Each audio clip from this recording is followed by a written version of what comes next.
እንግዲህ ዛሬ ቪዲዮ ይዤ የመጣሁት አረቦች ቤት በልጅ ደግሞ እንግዲህ ልጅ ያለበት ቤት የሚሰራ ሰራተኛው እንግዲህ ራሱን እንዴት አድርጎ እንደሚጠብቅ ለሱ እንግዲህ አንድ ትምህርት ይሆናል ብዬ በራሴ በኔ ያየሁት ከህይወቴ የተማርኩት ትምህርትና የተሞክሮውን ሼር አደርጋችኋለሁ። የማዳም ቅመሞች እናንተ እንግዲህ ላይክ አድርጉት፣ ኮሜንት ላይ ገብታችሁ ጻፉት። እንግዲህ አበረታቱኝ፣ ቤተሰቡን ሰብስክራይብ አድርጉ። ዝም ብላችሁ አታልፉት። ለእናንተ ይሄ ጠቃሚ መረጃ ነው። ልጅ ቤት የሚሰሩት ሰራተኞች ማለት ነው። ልጅ ቤት በጣም አስቸጋሪ ነው። በጣም አስቸጋሪ ነው። በጣም ከምለው በላይ አንድ ልጅ ሊኖር ይችላል፣ ሁለት ልጅ ወይ ሶስት ልጅ አራት ልጅ ሊኖር ይችላል። ብዙ ልጆች እንደውም ከዛ በላይም ሊኖር ይችላል።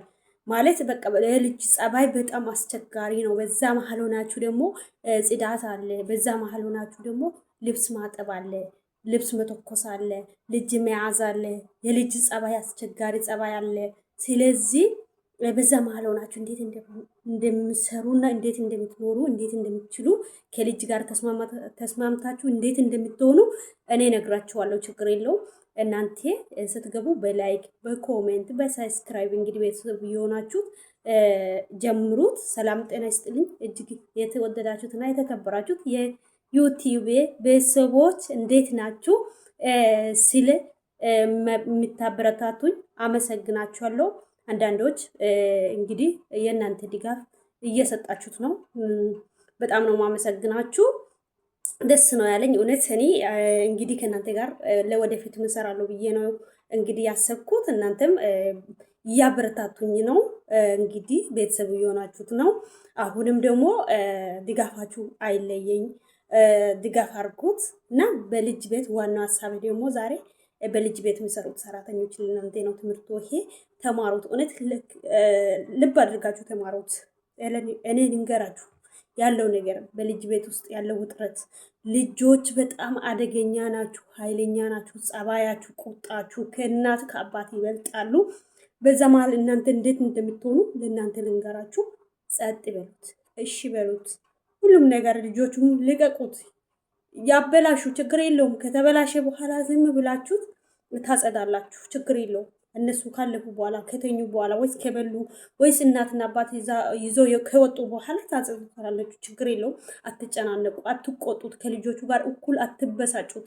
ልጆቹ አደገኛ ከእናትና ከአባት ኃይለኛ ናቸው። ህፃን ልጆች በተለይ ምን ያህል ቁጣ እንዳለባቸው ምን ያህል ውሸት እንዳለባቸው በጣም ነው የሚያስቸግሩት። በተለይ በሰራተኛ ላይ እንዴት እንደሚያደርጉት እንዴት እንደሚያናድዱት ልነገራችሁ አልችልም።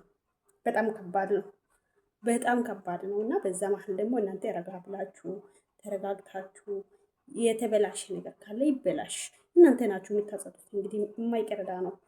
ሌላ ነገር ከተፈጠረ በኋላ ሌላ ደግሞ በኋላ ጭቅጭቅ ከወጣ በኋላ ማጽዳትም የማይቀረዳ ነው። ስለዚህ ራሳችሁን እርገብ አድርጋችሁ ራሳችሁን እንግዲህ ረጋ አድርጋችሁ መስራት፣ ለልጆቹ ደግሞ ጊዜ መስጠት። ጊዜ ስላችሁ ደግሞ ለነሱ በቃ አለ የሚያበላሹት ጊዜ አለ፣ ሰዓት አለ፣ እነሱ በቃ የሚረብሹት ሰዓት አለ። የዛን ሰዓት ራሳችሁን ደብቁትና ዝም ብላችሁ ቁጭ ብላችሁ አይናችሁ ብቻ አውጥታችሁ ልጆቹን ዝም ብላችሁ በአይናችሁ እየተከታተላችሁ አፋችሁን አውጥታችሁ አትናገሩት። በቃ ጩኸቱን ከነሱ ጋር ጫጫታው አያስፈልግም። ጫጫታ ካለ እነሱ ይብስባቸዋል እንደውም። ስለዚህ እናትና አባት ደግሞ እናንተን ነው የሚከታተሉት፣ ታውቁታላችሁ። ካሜራ ካለ ካሜራ አለ፣ ካሜራ ከሌለ እናትና አባት በአይን ካሜራ ኳላ ቀስ በቀስ እናንተን ነው የሚከታተሉት። ስለዚህ ራሳችሁን እናንተ ጀርባችሁን ጥናት እያደረጋችሁ ልጆቹን ለቀቅ አድርጉትና ከዛ በኋላ ከተበላሸ ምንም ከተበተነ በኋላ ሰላም አለ ይዞ ነው የሚወጡት። እናትና አባት ያውቃሉ፣ ሁሉም ነገር ያውቃሉ፣ እንደሚያበላሹ ያውቃሉ፣ እንደሚያስቸግሩ ያውቃሉ። አውቆ ነው የሚሰሩት እነሱ። ከኛ በላይ የልጆቻችሁ ጸባይ ያውቃሉ እነሱ። እና እናንተ ደግሞ ራሳችሁን ደብቁት። መስራት የማይቀረዳ ነው። አንዴ ከሀገራችን ወጥተናል። ለልፋት ብለን ለድካም ብለን ራሳችን ለድካም ጋብዘን ለቤተሰቦች ለባሎቻችን ለልጆቻችን መስዋዕት ሆነን በቃ መተናል አይደል? አመል ንዴት፣ ጩኸት እንደዚህ ከነሱ ጋር ልክ እንደ እሳት መሆን በቃ ትታችሁ እርግፍ ብላችሁ ራሳችሁን ጠብቁት። ጭንቅላታችሁ ደግሞ ከልጆቹ ጋር ስጮሁት ኖርማሊ ከነሱ ጋር እኩል እየጮኋችሁ ጭንቅላታችሁም እንደዛው እየተበላሸ ነው የሚሄደው። ራሳችሁን አይምሮ ጠብቁት። ልጆቹን እንደምን ብላችሁ በዝምታ እንግዲህ ተባብራችሁ ዝምታ ካለ እነሱም ይተዋሉ። ልጆቹም ራሱ አንቺ በልክ ውስጥ ከገባችሁ ልክ ውስጥ ነው የሚያስገቡሽ። አንድ ሰራተኛ ልክ ውስጥ ልከኛ ከሆነች እነሱም ልክ ውስጥ ገደል ነው የሚከቱሽ። ስለዚህ እናንተ ዝም ካላችሁ ልጆቹም አይተው ይተዋሉ። ደግሞ እናትና አባትም አንቺ ዝም ካልሽው በቃ ይተዋሉ። ስለዚህ የራስሽንና የማዳም ቅመም ሁላችንም እንግዲህ እኛ ራሳችን አይምሮ በራሳችን ዝምታ ላይ መጠበቅ እንዳለብን በደንብ ለማስተማር ነው የመጣሁት ዛሬ። ሌላ መረጃ ከፈለጋችሁ ኮሜንት ላይ ገብታችሁ ጻፉት።